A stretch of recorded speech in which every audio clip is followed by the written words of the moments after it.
Les constructions s'accomplissent par la perception d'environnements fermés. Chaque environnement peut être considéré comme un corps ou une unité, définie par son contour. Le mouvement rend tout corps dynamique, et lui donne la vie. Aucun corps vu comme une unité ne demeure immobile, inactif ou statique, à moins qu'il ne soit relativisé, et que ses mouvements soient conceptualisés et comparés. En dehors de cela, tout ce qui peut être identifié est toujours en mouvement. Si la vie pouvait être résumée en un seul mot, ce serait le mouvement. Et comme tout est toujours en mouvement, il est possible d'affirmer que la vie est éternelle, dans son mouvement transformateur. La mort se résume à la transformation des individualités. Toute individualité n'est individualité que par le contour et par la relation avec les autres, à condition qu'elle soit perçue ainsi, par tout ce qui compose chaque environnement individualisé. Chaque individualité se meut par des forces qui semblent lui appartenir, mais ces forces ne sont pas individuelles, car elles sont uniques et universelles.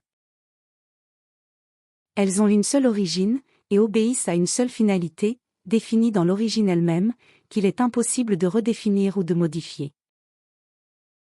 Ce qui semble individuel ne sera jamais individuel. Les corps et les environnements fermés ne font qu'évidencer la relativité qui définit les apparences, et celle-ci donne vie aux perceptions. Voici le paradoxe difficile à résoudre: est-ce la perception qui définit les environnements, ou sont-ce les environnements qui définissent la perception?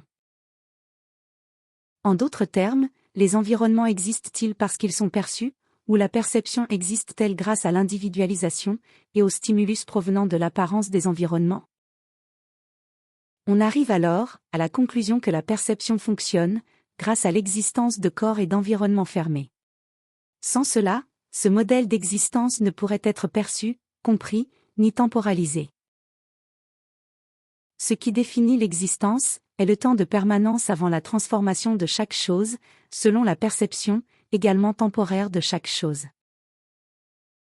On peut donc dire que rien n'existe, et que tout est éternel.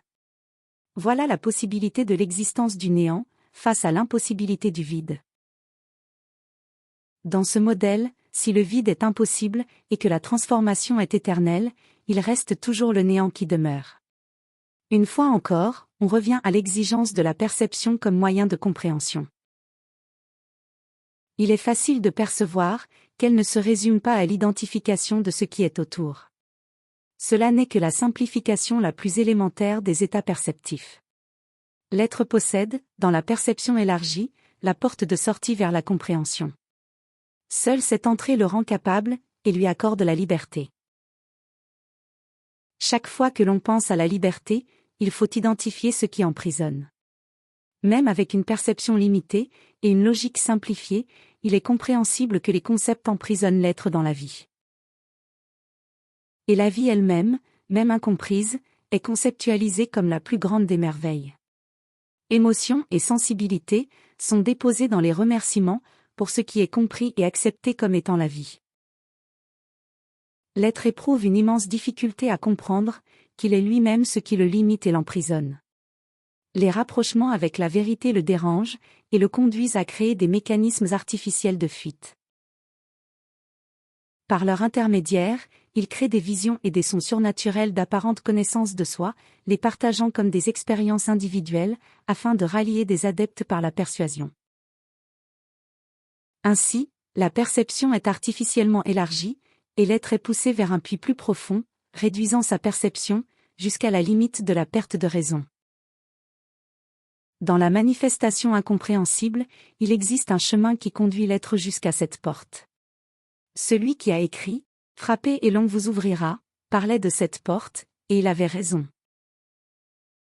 C'est pourquoi l'être se prépare à une unique audition, dans un univers cacophonique. Ce son unique de l'univers réel provient de l'être lui-même, lorsqu'il s'empare de sa propre perception, qui n'existe pas sans lui. Une perception qui le révèle sans contour, et par conséquent, sans identification. Cela est de la pure alchimie.